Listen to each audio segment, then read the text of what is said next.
Soalnya gue emang sempat nyeletuk robbery sih. Sempat. Oh lu? Kapan nyeletuknya? Enggak, maksudnya pas lagi nonton gitu. Wah, robbery gitu. Oh lu tadi live TikTok ya? Enggak live, cuman gue bikin story aja. Robbery tuh? Kayak gue mikir, wah robbery. Cuman pas dilihat lagi kayaknya enggak robbery. Oh tapi dihujat dulu lu? Enggak dihujat. Tapi iya robbery, enggak robbery. Oh enggak robbery. Jadi pure Son Strickland menang ya? Strickland menang. Iya, Harus diakui sih itu. Harus diakui ya. Fanatik boleh, bego jangan gitu. Siap. Khamzat Chimaev kalah ya di UFC 328. Ini ada sedikit berita seliweran nih, tapi kita bahas tuh satu persatu dulu dari konspirasinya dulu kenapa beliau ini kalah gitu. Konspirasinya itu yang pertama adalah ini yang gue dengar seliweran ya. Si Son Strickland ini walaupun sebenarnya dia tetap bertanding bener kan sebenarnya di situ kan. Cuma kan banyak banget yang bilang Khamzat Chimaev ini kayak sparring tapi ditonton jutaan orang gitu kan di pay-per-view gitu UFC 328. Padahal sebenarnya sparring doang. Kenapa banyak ada keluar konspirasi ini? Pertama, ketika Khamzat itu tidak sengotot main ketika lawan DDP sama Kamaru Usman sama Robert Whittaker. Kan waktu itu ketika lawan Robert Whittaker sama si siapa DDP kan dia kalau mau take down orang kan kayak binatang gitu kayak wah gitu bors truk gitu kan. Nah ini kayak Son Strickland kayak kalau kalian berdua perhatiin kayak males-malesan nih netizen ada yang menangkap itu. Terus habis itu mainnya juga cuma jab kayak sparring bener gitu. Cuma ditonton sama semua orang. Nah makanya di situ ada konspirasi mencuat. Kalian setuju atau enggak?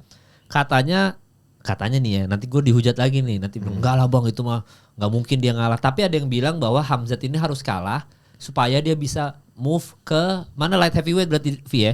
Karena dia kasihan banget setiap kali motong 20 kilo tuh kalau orang biasa udah meninggal itu. Ya tapi dari lu deh Mar, sebelum David deh, lu setuju ini konspirasi atau emang kalah aja udah tadi mah? Gue sih gue bukan orang yang percaya teori konspirasi ya. Hampir selalu kalau misalkan ada yang bilang ini konspirasi gue selalu nggak percaya gitu.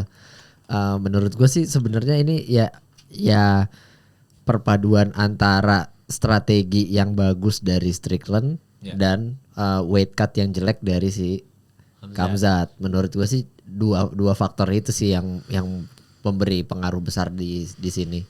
Kalau untuk konspirasi Khamzat dikalah-kalahin buat naik ke light heavyweight, enggak lah.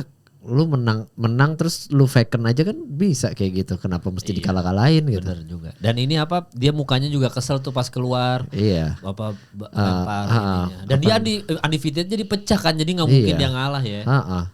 Iya benar. Lu Vi gimana Vi? Apa kalau gua? Sebelum kita bahas teknis nih, agak deket Vi dari mikrofon jauh banget Vi. Iya. Kayak hubungan aman. teman-teman lu di Bogor, paham?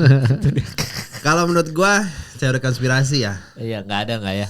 Enggak setuju lah ya. Kalah aja deh. Iya, yang pertama kalah mungkin orang-orang yang bilang teori konspirasi karena emang Khamzat enggak terlalu begitu butuh dengan legasi kali mungkin ya. Kalau dari situ mungkin dia ya bisa aja yang bilang teori konspirasi gitu bilang bahwa legasinya diambil tapi dia dapat menghasilkan uang yang sangat lebih gitu dari pertandingan ini. Cuman kalau menurut gua balik lagi Khamzat Chimaev nggak bakal mungkin ngecewain fans-fansnya kalau menurut gua. Jadi di pertandingan itu kalau menurut gua kalah ya dari weight cut yang ini nama si Khamzat Chimaev sih kalau menurut gua. Karena kelihatan banget ya, bahkan waktu itu komentatornya kalau nggak salah Daniel Cormier dia bilang bahwa ini benar-benar ekstrim nih ininya. Apa namanya? Motongnya sampai Khamzat Chimaev ini nggak senyum lah gitu ibaratnya. Terus juga ya benar-benar ekstrim kayak dia nimbang tapi bukan diri dia gitu. Kayak udah aja gitu. Kayak berjalan dengan sendirinya gitu. Jin Hodam. Iya, mungkin gitu. Autopilot ya. Ya, dan juga kalau yang bilang 21 kilo itu emang dari mulutnya Arman. Nah, gitu. Dari mulutnya Arman dia bilang bahwa emang Khamzat Chimaev ini nurunin 21 kilo. Tapi kan itu baik lagi ya weigh in gitu kan. Nggak bisa ada alasan bahwa ya turun 21 kilo karena kan dia megang sabuk di middleweight gitu. Cuman yang gua bisa yakinin teori konspirasinya adalah kalau misalkan ini bukan perebutan sabuk, mungkin Khamzat Chimaev bisa narik diri gitu. Oh gitu. Kalau menurut gua sih bisa aja, tapi ya itu konsekuensinya emang besar gitu ya. Tapi daripada dia kehilangan legasinya itu sih. Tapi dia nggak ngotot mainnya kan. Berapa orang bilang dia nggak ngotot mainnya, nggak sengotot lawan DDP sama Kalau misalkan kalau misalkan dilihat sih Bang, awalnya tuh berjalan dengan biasanya kalau lihat dari gue lihat pertandingannya. Ronde 1 dia emang dia merekam sama kayak yang lain. Nah, ini di ronde 2 nih kayak begininya. Ketika Khamzat Chimaev ini naik down si Strickland terus gagal kan. Ya, terus kan dia berbaring gitu. Ya. Nah, mungkin pada saat itu momen Khamzat Chimaev, wah kayaknya gue bener-bener capek ini. Tired banget gue. Ya. Kayak ya mungkin yang Tired. Iya. Ada lagi tuh kayak wajar tuh. Ya nggak apa-apa, capek banget gitu. Iya, ya. capek banget. Iya. Iya tired emang Pak. Emang Tired. Oh tired. Iya, tired. Kalau British tired.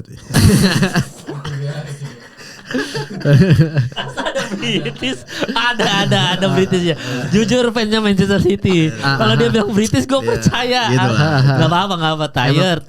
Emang bahasa Inggris di Manchester sama bahasa Inggris di dunia kan suka beda gitu kan. Sama Liverpool juga kan suka Liverpool beda. juga beda. Ya, tired ya apa-apa. Ya gitu. Ya. Itulah pokoknya. Ya jadi ibaratnya Lupa kelihatan. gue soalnya tadi mau apa. Ya, maaf. Iya gitu pokoknya. Lu sih mulai dulu sih. So British anjing juga lu. Nah, tapi sebelum ke Mario kan lebih teknis lah ya. Tapi berarti ketika di ronde kedua dia sadar dia berbaring itu kan banyak netizen menanyakan juga soal. Ini intinya adalah kita bertiga mengaku ini kalah ya. Maksudnya Khamzat Chimaev kalah gitu. Dan pas dia berbaring itu tuh udah momen berarti udah anjing gue capek banget lah udah itu kayak si anjing ini nggak bisa take down nggak bisa turun ke bawah gitu. Pas ronde 1 tuh udah paling maksimal tuh dia itu kan hampir mau naik ke cok juga tapi gagal juga. Kayaknya berarti udah bener-bener staminanya drainnya langsung zurut gitu. Iya mungkin di ronde 2 itu yang gue lihat karena yang pertama muka nggak bisa bohong terus gaya bertarung dia juga nggak bisa bohong. Di ronde 3 itu tidak ada take down sama sekali. Iya sama 4 juga kan. 4 ada ending ya. Di terakhir-terakhir. Iya. Nah kalau dari tadi yang si Davi bilang itu mungkin nggak tiba-tiba drainingnya bisa turun drastis langsung hilang gitu stamina gitu? Mungkin aja sih, mungkin aja. Apalagi ketika di akhir round pertama tuh ada salah satu takedown yang menurut gua terlalu dipaksakan ya. Dia kayak ngangkat si Stricklandnya tinggi-tinggi terus dijatuhin gitu. Itu kan eksplosif banget tuh gerakannya. Dan itu pastinya mengeluarkan energi yang banyak juga. Nah, ditambah lagi ketika si siapa namanya Strickland di takedown itu dari takedown yang pertama dia itu nggak pernah diem. Maksudnya dia selalu memberikan perlawanan dari takedownnya, tapi dia nggak ngotot ngelawan takedownnya. Jadi kayak constantly ngelawan aja takedownnya itu kan. Jadi walaupun dia jatuh, dia berusaha bangun. Walaupun dia di back, dia berusaha supaya badannya nggak miring. Sedangkan kalau misalkan lu mau finish RNC akan lebih gampang dari posisi badan miring. Nah si Strickland tuh langsung kayak naik di atas badannya Khamzat gitu kan, supaya mau di angle-nya buat RNC tuh nggak dapet. Nah apa namanya? Itu sebenarnya teknik yang cukup efektif ya buat ngelawan grappler. Jadi ketika di take down lu ngelawannya nggak usah ngotot-ngotot banget ternyata gitu kan. Kalau kayak di DP kemarin tuh dia ngelawannya ngotot eksplosif. Akhirnya nggak lepas ininya grapplingnya kan. Nah tadi si Sean Strickland ketika di take down ya udah gue terima nggak ngotot tapi gue selalu mencoba berdiri gitu. Itu yang sudah dilakukan sama McGregor Khabib di 4 round pertama. McGregor ngelawan grappling tapi nggak ngotot dan berhasil. Terus Volk juga pas lawan Islam di pertandingan pertama sama gitu juga. Ketika di take down jatuh dia langsung ngelawan tapi ya emang nggak perlu ngotot-ngotot ternyata gitu. Dan itu juga berlaku di Josven sebenarnya ya ketika dia take down sama Taira dia nggak ngotot. Sama juga di Josven. Tapi kalau di Josven lebih dia ini ya antara Tairanya yang bagus, Taira bagus dia mencoba langsung naik ke mount. Tapi Josvennya juga bagus dengan cara dia keeping escape dan masuk ke si butterfly guard. Tapi ya sama juga intinya ketika di take down intinya adalah lu mesti melawan tapi nggak perlu ngotot-ngotot ternyata. Rahasianya di situ. Rahasianya di situ. Ilmunya di situ ya. Berlaku nggak ya kalau lawan Islam Makhachev tuh Nggak usah ngotot. Nah, gua nggak tahu deh. Dia nggak, kalau lawan Islam tuh nggak usah ngotot sih, tiba-tiba ronde 5 habis. Habis ronde 5. Nggak usah ngotot. Nggak, tapi tadi ada yang mau Kimura. Oh, Sean Bradley deh. Sean Bradley. Mau Kimura sama Sean Americana Brady. kan. Pertama mau Kimura. Ya mau Kimura dulu, nggak dapat Buckley-nya kan. Terus habis itu mau Americana, nggak dapat juga. Anjing, Buckley maru sih kalau kalahnya Kimura atau Americana ya. Maksudnya penghinaan buat Buckley gitu ya. Sedangkan lawannya Brady kan kayak kalau Brady udah nge-take down lu, terus dia pasti bakal masuk ke half guard dan kerja dari Kimura dan Americana gitu. Dia kerjanya emang hafalannya dari situ, andalannya dari situ. Iya. Oke, nah tapi kalau lu Vi, soal Hamzat ini Vi, berarti sekarang kan dia berarti naik divisi nih ya. Maksudnya tadi udah kita fix lah dia kalah dan itu sesuai dengan prediksi lu soal jangan adu boxing aja. Tiba-tiba kalau udah adu boxing kalah kan, dan dia cuma jab. Ini pertandingan lucu banget sih, jadi kayak jab. Terus dia balik lagi jab sampai muka berdarah gitu. Jadi nggak ada variasi apa gitu.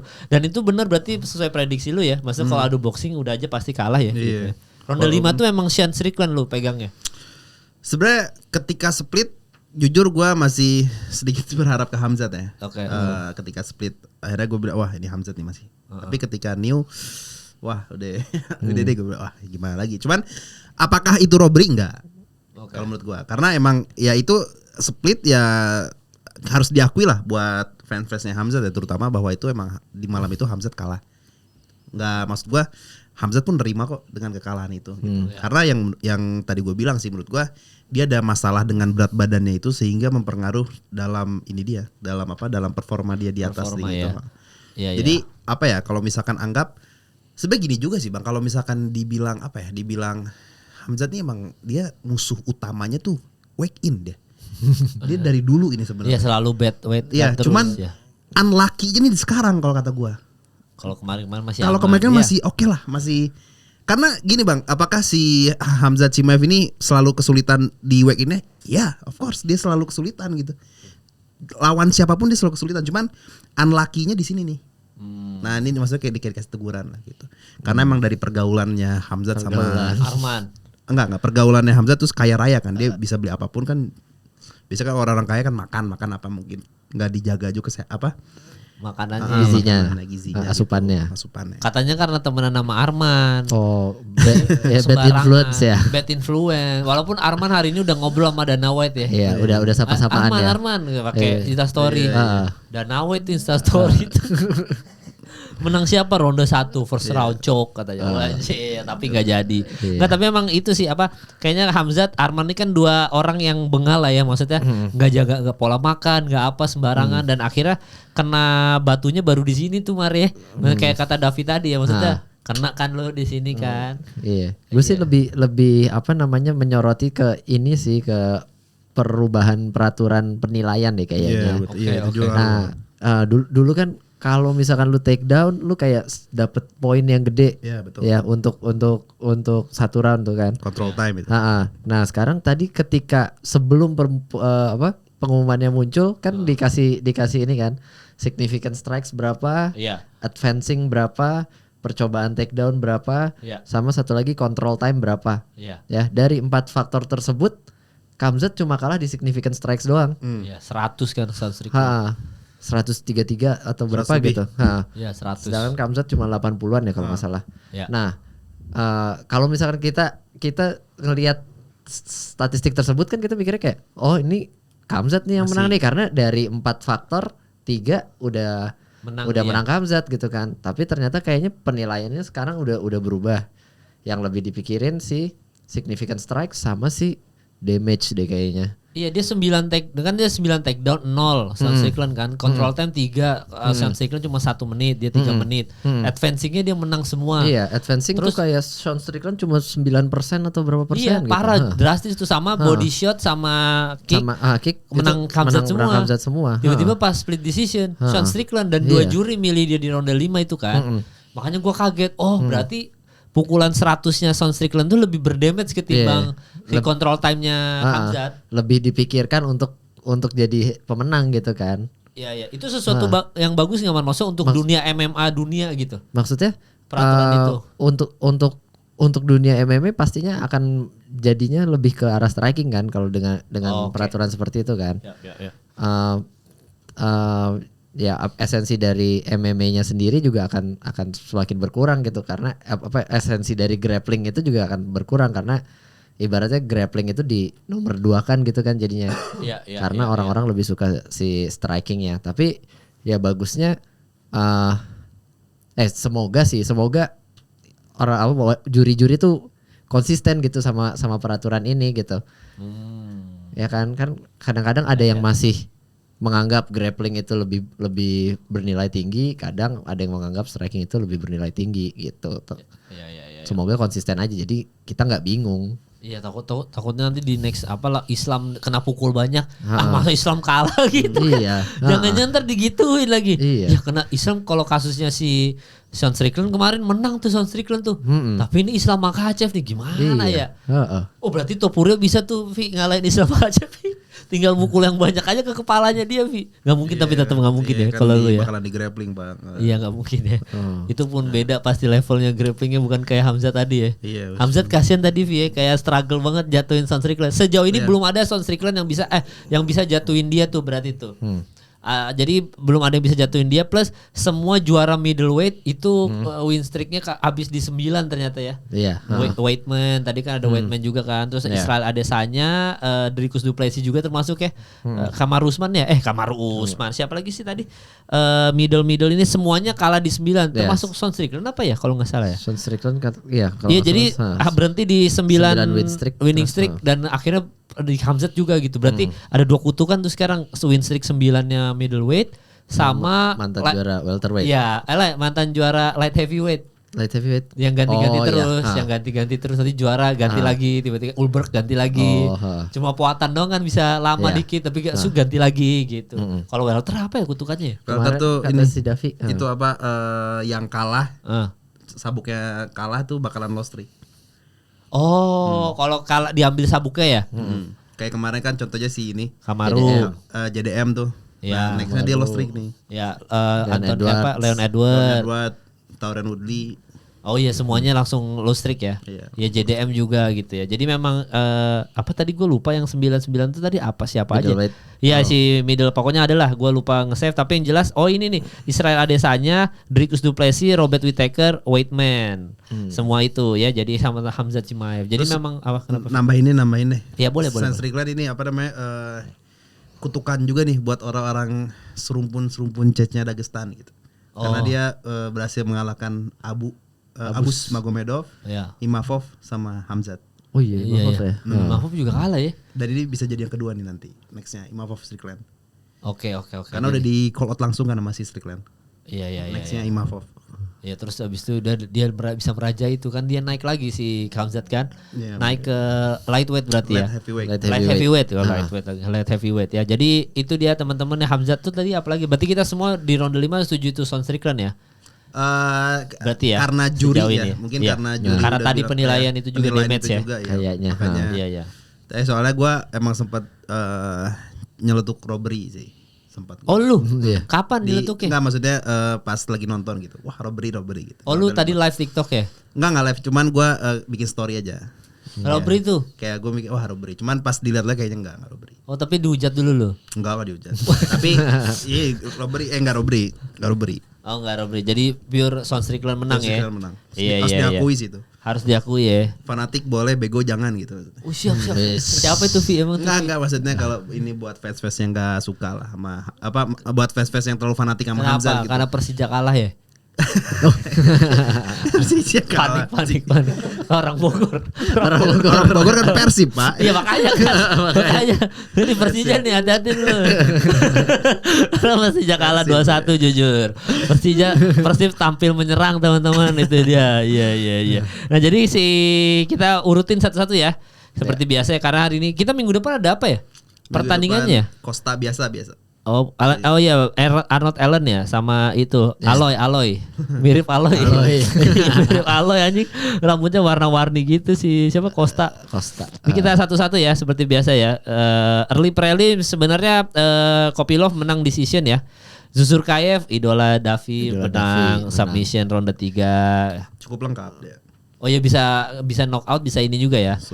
Tapi memang pas tadi itu pas dia menang hari ini sebenarnya pukulannya 200 pukulan loh. Dia masuk banyak itu. Tapi menangnya submission.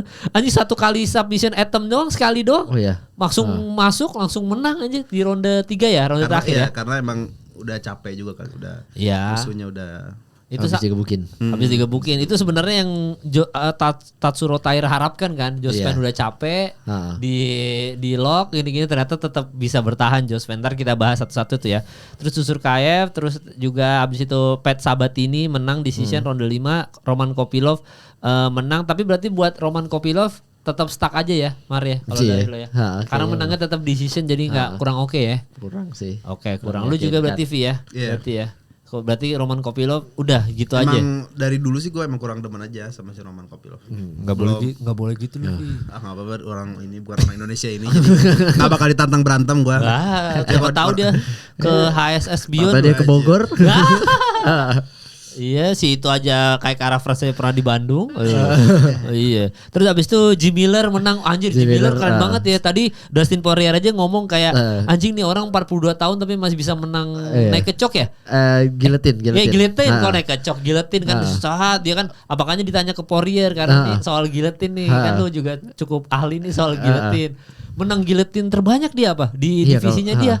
Di lightweight ya? Iya termasuk. Iya kan Vi ya? Enggak tahu gua.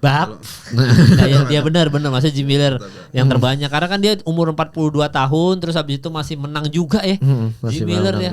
Anjrit, gila ronde 1 lagi menangnya tuh. Gacor juga tuh lawan Jared Gordon, dia menang Jim Miller. Terus Grant Dawson juga menang submission lawan Rebecca. Lu ngira tuh Vi? Ngira sih, karena kan emang Dawson gua ininya. Oh iya, lu ngirinya ya? Lu juga ngira tuh Mar? Enggak sih. Ya? Expect. Tadinya lu Rebecca ya? Rebecca gua. Polandia ini ya? Tapi menang Grant Dawson ronde 3 dan ya Grant Dawson baku hantam dulu biasa, terus ya dia juga lengkap juga sih maksudnya ya. Dia submission attempt-nya juga 4 kali nyoba. Terus habis itu Teba Gautier, anjir. Menang KO TKO. Dia nantangnya Israel Adesanya. Kasihan sih kalau ketemu Israel Adesanya ya Mare. Ya. Kayaknya Gautier lagi prime-nya nih ya, lagi kenceng-kencengnya ya. Iya. Badannya keren banget deh. Iya. Bisa itu kalau ikut Mr. Olympia juga kayaknya bisa deh. Iya, Teba Gautier kayak badannya kayak keren gitu aja, kayak bener-bener orang kalau jadi makannya bener, tidurnya bener tuh kayak dia gitu. Iya kayaknya. Walaupun bahasa Inggrisnya ngaco ya. Bahasa Inggrisnya lucu aja ngaco. Tapi Teba Gautier masa depan nih ya buat lu Maria masa di kelas middleweight ya. Iya bisa. Dan strikingnya juga tadi cukup pinter ya. Maksudnya round 1 emang nggak berbuat banyak. Dia kayak emang mancing si Ozzy itu buat ngelempar jabnya. Iya. Dan di round 2 bener jabnya dilempar, kayak jabnya ditungguin gitu terus di overhand dari gitu slip jab gitu kan. Masuk langsung tidur ya. Langsung. Gila tenaganya segede gitu. Wah itu mah pukulannya sama kayak siapa musuh lu tuh Bang Lani. Ihsan Lani ya. Ihsan Lani itu masuk kenceng itu tuh. Kayaknya tuh. Teba terus si Diasnya juga nggak ngira kan kayak itu kayak diseruduk truk tiba-tiba tuh pasti tuh. Kasusnya tuh kayak lu yang waktu itu yang lu bilang kalau kena pukul tiba-tiba mati lampu aja ya. Tapi padahal sadar lu lagi di arena. Sadar. Ya. Ozzy Diaz begitu tuh. Tapi Ateba nextnya berarti bagus nih untuk middleweight nih berarti ya. Israel Adesanya oke. Ya gue sebenarnya Ateba udah pernah ngomong dari dulu kan di sini. Ateba tuh emang fighter yang prospek, dia juga Muay Thai dia ininya, basicnya Muay Thai. Terus juga dia tadi nge-call out Pereira Adesanya bukan karena apa-apa, karena emang dia respect aja. Jadi ketika dia waktu kecil tuh emang ngefansnya sama si Adesanya gitu. Sama-sama Afrika gitu kali ya. Mungkin ya. Ya kan? Dia Kamerun. Dia Kamerun. Dia Nah terus Nigeria Adesanya. Terus juga Ateba di pertandingan tadi kayaknya dia mulai sadar nih bahwa bensin yang si Ateba Gautier kayaknya jelek nih, kardio dia kayaknya jelek gitu. Cuman kalau dari gua yang orang awam gitu ngelihatnya kayaknya nih di ronde 1 si Ateba bensinnya di ini jaga-jaga deh. Konservatif dia. Jadi kalau sampai ronde 3 gue masih ada nih itunya bensin guanya gitu. Kalau menurut gue sih gitu yang dari orang awam ya gue. Iya. Tapi kalau lawan Israel Adesanya bisa menang. Belum tahu juga ya, Israel Adesanya nggak bisa dihituin juga. Soalnya bisa aja nih kalau Israel Adesanya dipancing sampai ronde 3 atau di ini ya Israel Adesanya bisa ada peluang menang. Makanya Ateba ini ya masalahnya di kardio sih gitu. Oke. Berarti dia sebenarnya dia banyak musuhnya sih kalau di middleweight ya. Bisa kan selain Hamzat udah cabut, dia ketemu Sean Strickland pun tetap seru sih. Tapi ya masa baru langsung ya enggak, misalkan dia urutannya menuju ke Sean Strickland, misalkan dia ketemu sama bentar kita cek ya, Imavov dulu deh misalkan gitu. Ya itu masih oke gitu. Terus misalkan ketemu Caio Borralho pun masih seru. Emang Ateba berapa ranking udah masuk 10? Kayaknya baru masuk. Iya, kayaknya baru mau masuk deh berarti kan. Dia belum masuk sih. Belum masuk. Masih jauh dia. Masih jauh. Cuma kan kalau dia nantang ke Israel Adesanya dan apalagi kayaknya middleweight ini kan butuh regenerasi. Bisa aja. Ateba kan muda banget ya. Ateba muda banget. Iya 20 berapa gitu kan tadi kan. Dia sekelas tuh sama Susur KF tuh. Iya masih anak muda gitu. Oh sama Susur KF aja. Tapi nanti matiin 2 bintang. Iya matiin 2 bintang gak mungkin. Gak mungkin. Ateba tuh umurnya bentar ya gua lihat ya. Ateba tuh muda anjir. 23 gitu. Gue lupa di sini nggak ada ininya. Tapi dia muda banget, masih muda lah Ateba ini. Jadi masih prospek lah, top prospek dan Joe Rogan juga bilang kan dia top prospek gitu. Yeah, jadi masih ini The Storm Ateba ya. Itu buat Ateba Gauthier ya. Terus kita masuk ke main cardnya di mana King Green juga menang. Iya bagus tuh tadi tuh menang submission tuh. Ya mengira loh tapi maksudnya King Green menang. Gue kira tuh lawannya Stephen Thompson, ternyata Jeremy Stephen ya. Jeremy Stephen yang who the fuck is that guy ya? Iya benar. Tapi kayaknya dia dia kebanyakan latihan ini kayaknya bare knuckle deh. Ya kan? Terus kayak MMA-nya kayak agak kurang gitu. Kurang bisa mengatasi serangan yang macam-macam ya. Tadi kan kena tip dulu kan, kena push kick gitu terus. Ini tititnya kena kan ya? Iya. Iya tititnya kena tuh dia kan. Apa itu bukan ya? Bukan apa itu si Acosta? Enggak kayaknya dia deh. Yang tadi si King Green nendang tititnya Jeremy Stevens kan, minta maaf dia, minta maaf gitu. Sorry tapi dipisahin dulu. Kan sorry gitu. Kayaknya itu deh. Kalau nggak salah King Green soalnya seingat gue ya. Terus kena titit dulu, terus kalau si Volkov kena colok. Kena colok matanya gitu. Dia tendang tititnya sih itu ketendang. King Green kenceng banget di sini lagi. Dok disepak gitu kan. Terus minta maaf, tapi tetap menghibur ya. King Green ya tetap menghibur. Iya. Umur juga tidak muda lagi tapi masih gacor ya. Berapa 39? Udah tua dia 30-an lebih. Iya, lebih dia mah dan masih menang. Dia minta bonus tapi enggak dapet kayaknya. Yang dapat bonus Joshua Van. Joshua ya. Karena kan dia menghibur tadi mainnya cukup menghibur lah gitu. Tapi King Green menang mengejutkan juga. Nah, ini kita bahas nih satu persatu ya, Sean Brady sama Buckley. Kalau dari Luffy masa Sean Brady kan tadi sempat bilang, "Ya, gua kan kalah kemarin sama Morales doang dan itu kalahnya juga kaget lah gitu. Tapi I'm back," dia bilang kayak gitu. "Gua udah balik lagi nih." Masih ada potensi Sean Brady. Lawan siapa? Kalau lawan top atas kayaknya nggak ada ya. Nggak ada potensi lagi dia. Soalnya kalau Sean Brady yang gue lihat dia ya dia kelebihan dia takedownnya bagus. Ya. Cuman ketika dia ngelawan orang yang punya takedown yang bagus atau setara sama dia, sebenarnya kurang tuh. Apalagi dia udah terbukti gitu ya ketemu fighter-fighter yang mempunyai KO power kayak Morales gitu, wah rusak tuh gitu. Jadi menurut gua Sean Brady di sini dia ya karena Buckley kayak kurang banget dia nggak bisa benar-benar nggak bisa di take down ya. Makanya dia kesel banget itu tadi walaupun dia lagi benar-benar meluapkan emosi gitu maksudnya. Siapa Buckley-nya? Si Buckley-nya gitu. Dia keselnya nggak tahu gara-gara ke diri dia sendiri, nggak tahu gara-gara ke permainannya si Brady gitu. Dia kesel banget tadi. Ya kayaknya kesel ke dirinya sendiri sih Mari kalau ngelihat kok buat bego banget. Bego amat ya gitu ya. Di bawah lagi gitu ya. Jadi lawan Kamaru Usman nih Sean Brady. Sean Brady bisa jadi. Bisa jadi. Bisa jadi. Megang siapa lu? Kamaru gua.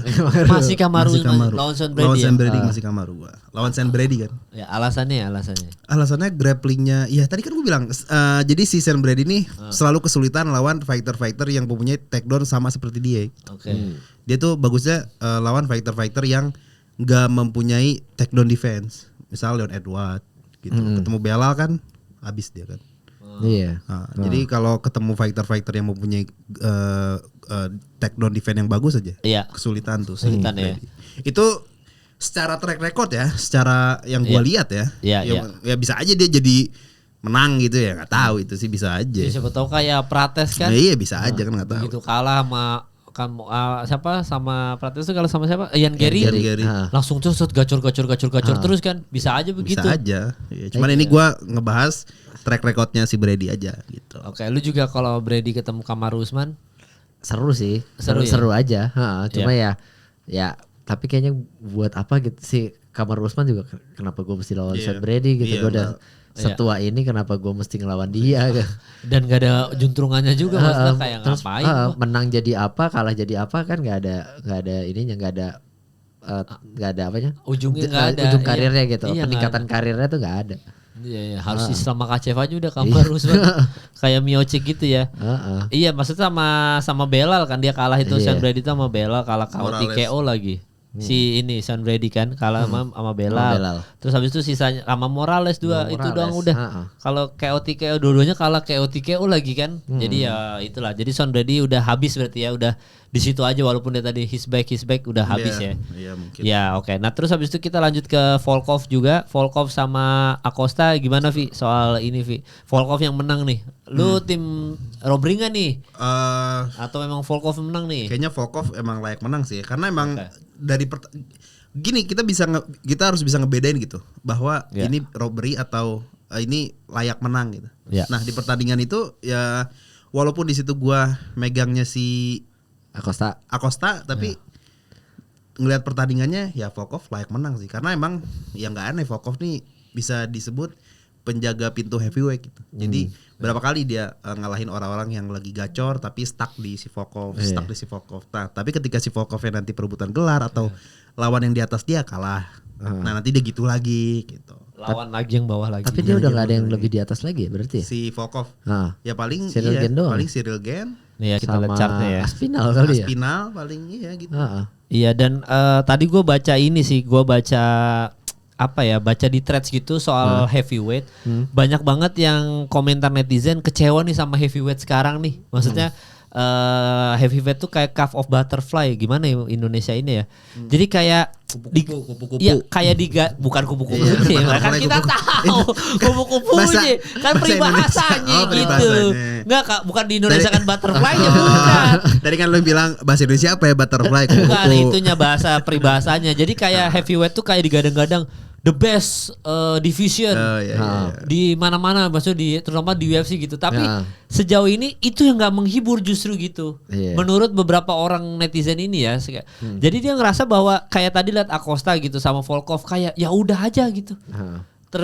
Mungkin karena habis itu dia nonton flyweight kali ya kan kalau kita lihat seluruh runtutannya tuh ternyata ada Josven sama Taira yang seseru itu gitu.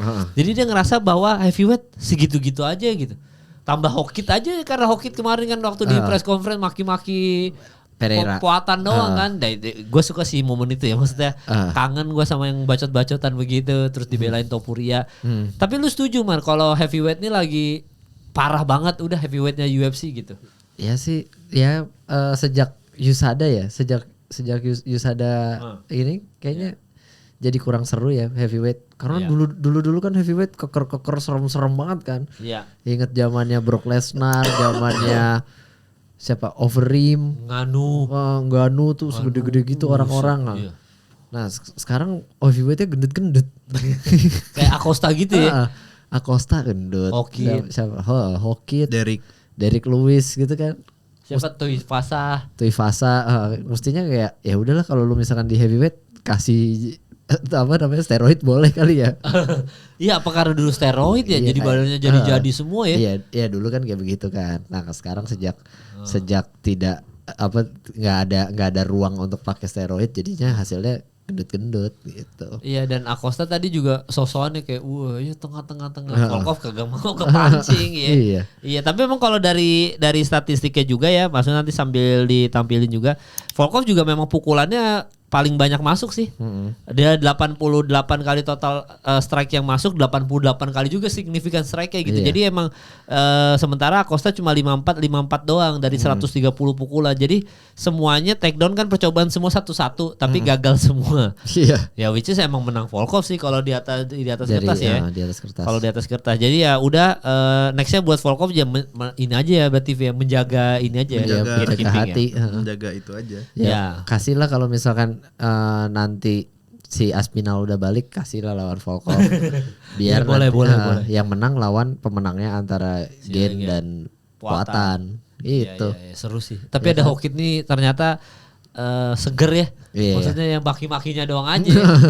Gue seneng sih. Jadi kayaknya emang passionnya dia satu berantem, kedua acting deh. Jadi kan itu kayak dia ngambil karakter apa dari film apa terus dia peranin lagi gitu kan. Kayaknya dia seperti itu deh.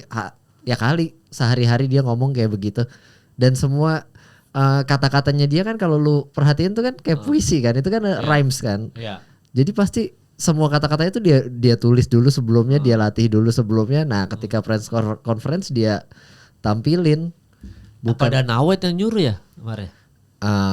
Nggak tahu sih, kayaknya nggak ada suruhan seperti itu. Tapi ya memang ini aja improvisasi dia aja. Kayak dulu Chael Sonnen juga kalau misalkan trash talk gitu kan, kan nggak mungkin itu organik kan. Pasti dia siapin dulu sebelumnya. Orang strukturnya seperti itu. Struktur kata-katanya tuh emang ya rhyme seperti itu kan kayaknya nggak mungkin nggak direncanain kan omongan kayak gitu. Ya. Dan ini yang gue paling kesel juga soal masalah trash talk dan hal-hal kayak gini ya. Tadi kan Khamzat Chimaev sama Sean Strickland tuh saking bad bloodnya ini kan sampai dijagain di oktagonnya, dijagain banyak bodyguard gitu kan. Tapi pertandingannya tidak menggambarkan bad blood. Jadi gue kayak kesel gitu, kayak maksud gue ya Allah. Bener-bener kan Sean Strickland kan gambaran Sean Strickland tuh bacotnya di luar tapi begitu main biasa aja gitu. Nggak menunjukkan ke bad blood-annya dia gitu. Ini kan ada Khamzat juga dan nggak nunjukin juga maksud gue. Muka sih bonyok sih berdua berdarah ya. Tapi kayak ya Allah. Tapi gak menunjukkan kalau fight itu kayak ada bad bloodnya gitu ya. Tapi mungkin memang itu interaksi yang apa ya, karena mereka temenan jadi kayak memang interaksinya seperti itu kali ya. Ngomong ngasal juga tetap aja dibalas-balasan aja kayak komedi-komedi zaman sekarang kayak apa Surya Insomnia sama Imam Darto gitu, Regen sama Indra Primawan mungkin gitu kali ya kan. Ada satu yang marah-marah, satu cuma nanggepin. Nah itu kali yang dibikin. Coba Imam Darto siapa? Imam Darto siapa? Gak tahu gue. Siapa? Kan gue udah bilang kan nyebut Imam Darto baru gue colek-colek. Siapa? Regen siapa? Oh Regen tahu. Oh tahu Regen. Pemain film Pak. Iya dia suka main film kan, film horor. Apa aslinya jabatannya? Komedi stand up. Oh stand up komedi. Primawan tau. Surya Insomnia siapa Surya? Surya yang ini yang main di ini apa? Lapor Pak kan? Oh iya. Tahu lah ya Pak. Imam Darto enggak tahu Imam Darto. Imam Darto siapa tuh? Nanti kasih tahu aja netizen. Imam Darto. Makanya gue bilang sosokan gini Mario nyebut Imam Darto kan cuma. Abis yang gue inget kayak gitu kan, kalau sekarang kan komedi-komedi zaman sekarang ada satu yang suka marah-marah sama satu yang mancing kemarahannya gitu kan. Nah gue lihat Khamzat dan Sean Strickland tuh kayak gitu aja. Emang satu marah-marah, yang satu ya mancing aja gitu. Ya dan tadi benar-benar kelihatan pertemanannya gitu justru ya. Iya jadi makanya kayak sparring itu tadi. Cuma ya nggak apa-apa nanti kita bahas lagi. Kita ke Josven dulu sama Taira yang dimana ini berarti performance of the night juga, fight of the night juga, dan performance juga. Iya kalau nggak salah tadi gue lihat baru banget tadi gue lihat pas sebelum masuk antara fight night sama performance antara dua itu. Ya dan bonusnya dapat ke Josven berarti ya? Iya ke Josven. Iya. Kalau itu sih kalau nggak salah kedua-duanya kan ya? Sama Taira juga. Bukan yang si juara Bellator itu dapat ya? Siapa Abosov? Si Krimilov itu. Iya. Itu salah satu dapat juga. Dapat performance of the night juga. Cuman ya? si ini juga dapat. Si Taira Josven ini dapat. Dua-duanya dapat. Karena emang seru. Coba lu mau apa ngecek dulu? Oh ya ngecek dulu ya. Salah nih Pak. Iya nggak apa-apa. Tapi pas lu ngecek dari lu Demar, lu dari 1 sampai 10. Iya fight of the night, Taira, performance of the night sih itu. Siapa? Si Yaroslav Amosov. Sama si Jimila. Oh. Imam Darto cari dulu. Imam Darto sih Imam Darto. Adalah.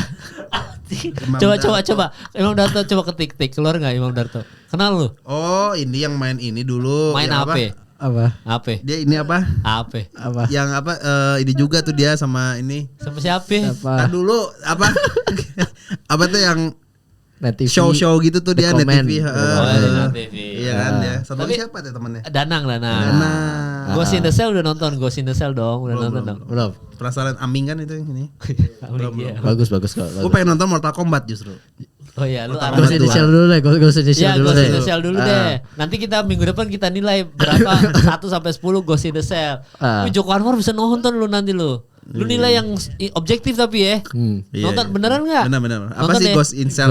Ghost in the Shell, ya, yang Aming ya. Nonton ya. Nanti kita Toke tuh. Wis. Iya betul, toke. Tahu gua. Gue pengen nonton Mortal Kombat itu sebenarnya. Mortal Kombat sama Michael Jackson. Oh mau nonton 2 itu. Sudah nonton tapi? Belum mau nonton. Baru mau nonton. Ghost in the Shell dulu. Siap. Nanti Michael Jackson gampang Michael Jackson mah. Ya, tapi kalau balik lagi kalau dari 1 sampai 10 Taira sama Josven ini berapa poin lu, Mar? Untuk siapa? Untuk Untuk pertandingannya. pertandingannya, untuk fightnya ya. Pertandingannya sih bagus ya, bagus banget ya, 8,5 mungkin hampir 9 lah. Oke. Nah, tapi kalau Josven udah mendapat respect lu belum nih? Jangan belum dapat respect lu. Josh fan. Iya, Josven. kata lu kan belum dapat respect lu karena Pantoja menang gitu tapi udah. Enggak. Gue yang respect tuh bukan si Josh fan, si Apa? Morales. Oh, Morales ya.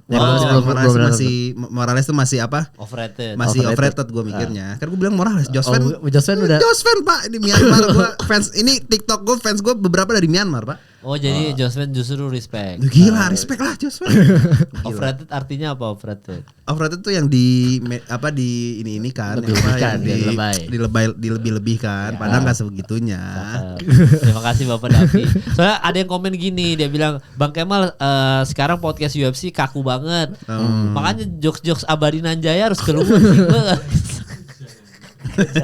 Jangan. Nggak, tapi kalau dari lu Mar berarti ngeliat tadi pertandingan lu sebagai pencinta MMA terhibur lah ya sama pertandingan itu ya. Oh, terhibur banget. Parah ya. Parah. Jadi di satu sisi Taira menunjukkan high level grappling skillnya, dan di satu sisi si Josven itu boxingnya bagus ya, bagus banget ya ternyata ya. Iya. Dan kelebihannya si Josven itu tangannya tuh mau kapanpun, mau di ronde berapapun, mau setelah grappling seberat apapun, tangannya masih bisa jalan gitu, masih bisa. Kalau kata komentator kayak he can let go of his arm gitu, his hands ya, tetap bisa mukul walaupun kayak round pertama dia di take down, terus di mount gitu, terus yang tangannya kayak ditarik ke atas dua-duanya gitu kan. Iya. Nah itu tuh kalau misalkan lu ngerasain setelah di posisi seperti itu, tangan lu tuh pegel banget. Kalau buat mau mukul lagi tuh berat banget. Nah tapi si Josven itu kehebatannya adalah setelah keluar dari posisi itu dia masih bisa mukul. Terus dia juga bisa baca pergerakan kepalanya si Taira.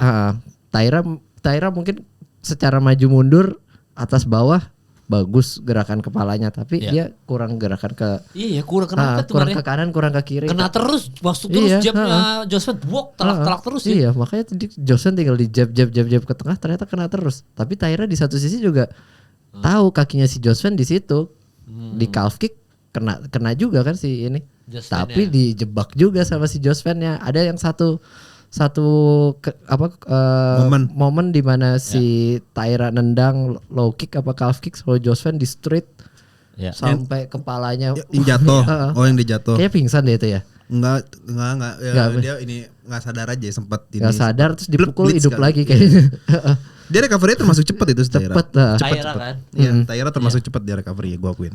Terus ada juga momen di mana si Josven mau menunjukin, nih gue bukan striker doang nih, tapi gue bisa submission juga. Dia mau coba RNC tapi ya namanya juga bukan grappler ya. Jadi setengah-setengah ya. Jadi kayak kurang. ini angle-nya masih belum bisa dapet, tapi dia paksain. Tapi setelah dia maksain submission, biasanya tangannya lemes, tapi ini nggak lemes tangannya. Masih gila banget. Itu tuh ada yang dia hampir ke ambar tuh, kan udah masuk tangannya di Taira. Iya, dari transisi dari triangle terus dia mau kayak omoplata gitu. Ya, terus masuk ke ambar nih. Iya, ke ambar. Keluarnya begini, masuk keluar. Keluarnya dikebelakangin gitu. Iya, dikebelak. Gua kira anjing patah dong. Enggak, tapi tetap mukul habis itu. Tetap habis mukul. Kan itu di ambar capek pasti kan, sakit banget di tangan, apalagi di ambar sama yang jago grappling kayak Taira gitu kan. Udah masuk dalam begini, terus dia keluarnya begini, masa dikebelakangin. Digini, dalam hati gue anjing, itu kalau kita manusia normal patah itu. Patah. Dan dia masih bisa mukul ya. Masih bisa mukul setelah itu. Dan Taira pun dipukul berkali-kali masih. Tapi early stoppage gak menurut lu, Mar? Si Taira ini, Mar? Menurut gue termasuk early sih. Oke. Iya, early stoppage sih. Dia maksudnya ketika dia dipukulin itu dia masih ada usaha untuk ngelawan balik gitu, bukannya yang dia shelt up doang gitu. Dia masih ada bergerak maju, masih ada advancing. Oh, yang tadi yang kayak Hamzat. Iya. Nah, dia masih mau coba advance tapi sama si ininya udah di stop duluan. Ya, mungkin kalau dibiarin juga beberapa detik kemudian KO. Cuma ini kayak masih terlalu early sih menurut gua. Iya. Jadi kalau dari lu early stoppage ya. Agak early. Ya kalau dari lu Vi 1 sampai 10 fight ini Vi. 9 bagus nih. Anjing, sama alasannya sama. Maksudnya menghibur dari segala sisi. Di pertandingan ini kita bisa ngelihat striking, kita bisa ngelihat grappling, kita bisa ngelihat takedown. Pokoknya di pertandingan itu kita bisa ngelihat semua ya. Dan juga ya itu Joshua Van benar-benar transisinya ketika dia mental sih di sini yang berbicara. Karena gue lihat kenapa yang gue lihat ya secara orang awam tuh kenapa si Taira itu sering ke jab gitu. Maksudnya sering jarang menghindar dari kepalanya. Menurut gue yang pertama kalau nggak dia demam panggung, ada pengaruh sama ya dia perebutan sabuk gitu. Dan juga dia ingin mencoba grappling sih. Jadi niatnya gitu menghindar terus coba take down. Kalau dari yang gue lihat sih mungkin begitu ya. Nah terus juga di pertandingan itu gue lihat emang di sini Joshua Van terlihat komplit banget ya. Benar-benar menguasai di atas ring tuh ya Joshua Van di sini. Dan juga Taira masih oke, masih bagus dia. Cuman dipaksa strikingnya ini benar-benar strategi dari Joshua Van benar-benar ini sih benar-benar benar-benar efektif lah. Strategi di sini yang bermain. Dan itu pertandingan Josh Van sama ini ya, sama Taira tadi itu menggambarkan MMA itu gitu. Maksudnya the real MMA itu ya begitu. Grappler ketemu striker gitu-gitu. Maksudnya benar-benar MMA mixed martial art ya pertandingan itu tadi tuh. Itu kita bisa lihat semua makanya. Semuanya lengkap gitu. Tapi kalau lawan Pantoja nanti rematch, lu tetap pegang lu megang Josvan apa tetap Pantoja? Josvan gua. Oh iya. Gue Josvan. Karena yang pertama nggak bisa dipungkiri bahwa di sini Josvan lagi benar-benar di atas gitu. Maksudnya lagi benar-benar di masa prime-nya gitu. Terlihat dari pertandingan tadi tanpa kita nggak underestimate si Taira ya. Taira bos, kalau misalkan lu bilang itu mah lawannya si Taira bukan Pantoja gitu. Anggap ada orang ngomong gitu. Wah Pak, lu nggak ngikutin Taira Pak. Gila Taira ngalahin Brandon Moreno kemarin Pak. Mantan itu juga mantan juara juga gitu. Nah tapi di malam itu Joshua Van benar-benar kayak memperlihatkan gitu bahwa Taira ini benar-benar kalah dalam segi apapun gitu. Jadi kalau misalkan nanti ketemu si Pantoja, gue kayaknya masih Joshua Van ya. Yang pertama karena momentum Joshua Van itu sendiri lagi ada di momennya. Terus juga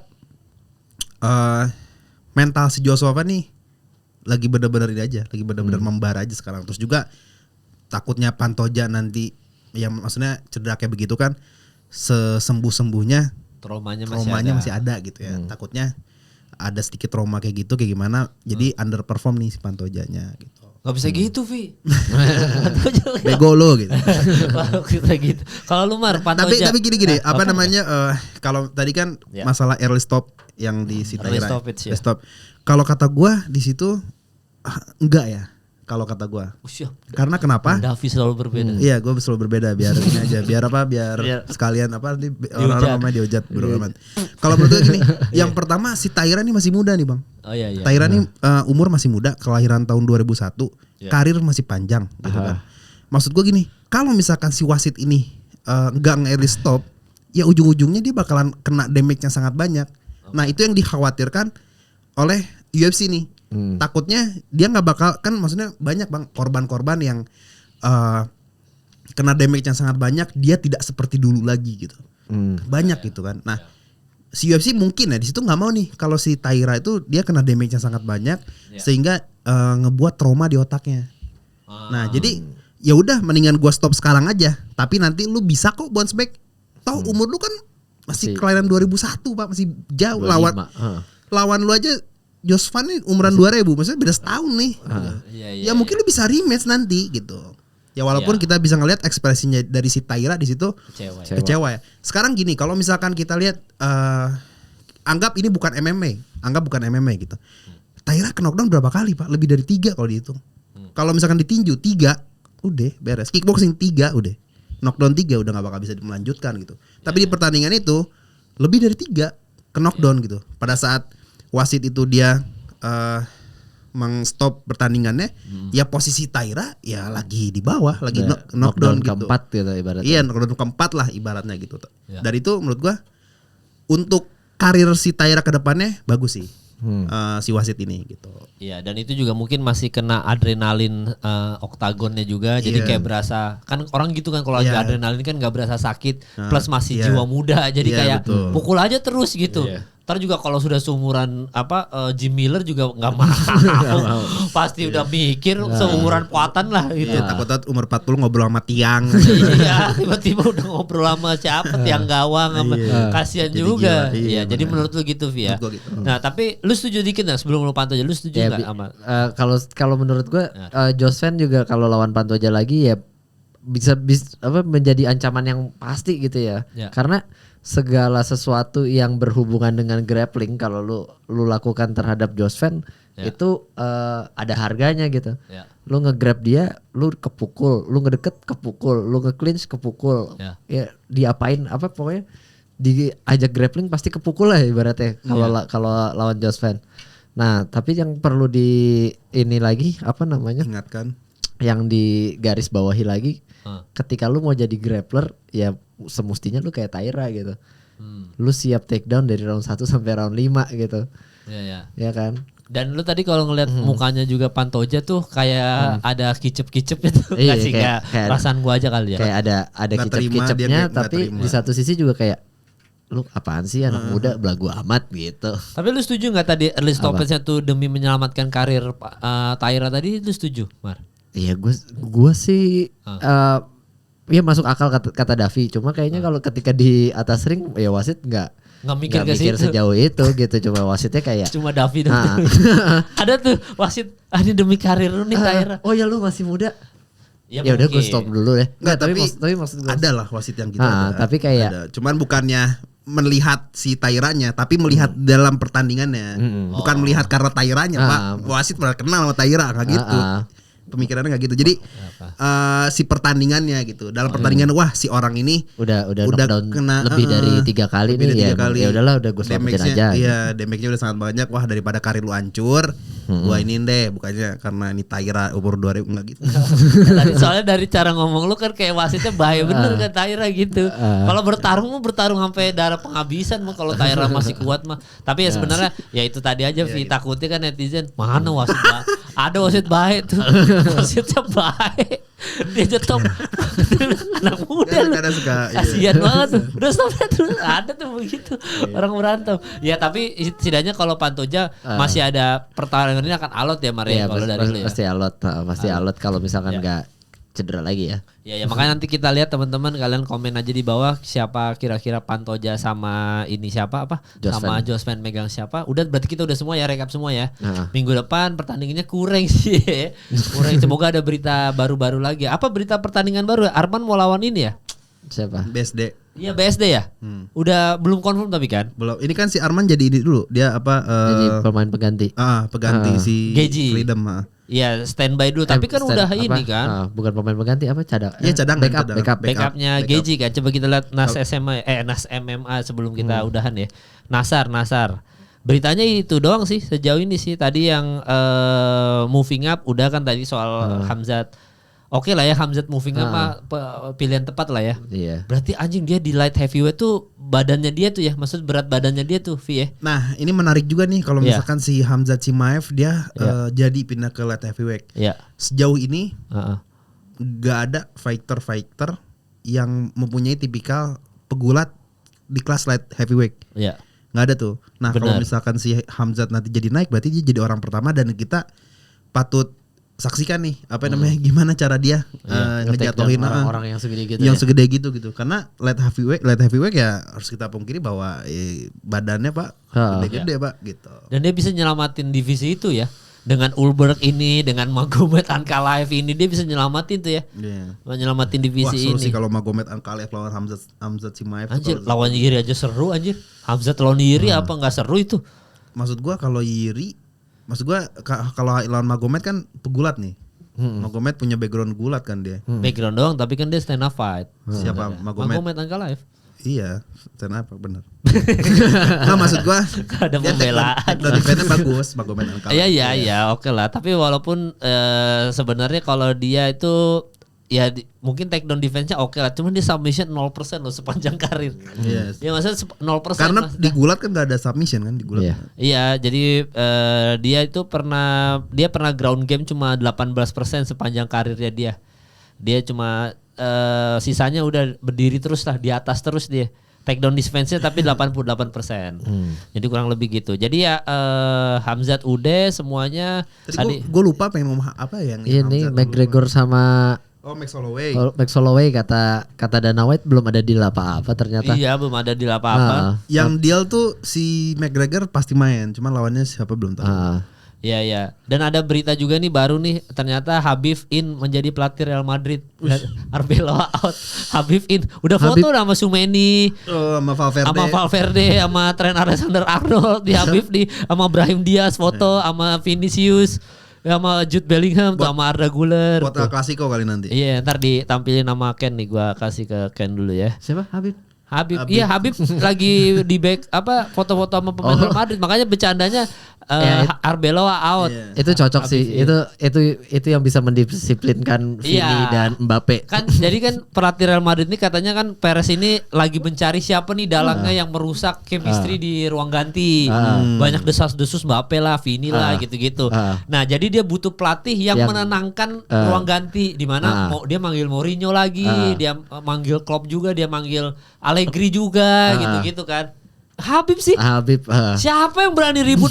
Mbappe di take down habis lu Mbappe lu. Mbappe mau apa? Iya Vini, lu jangan bacot lu Vini di take down sama ground and pound lo. Mbappe di ground and pound habis.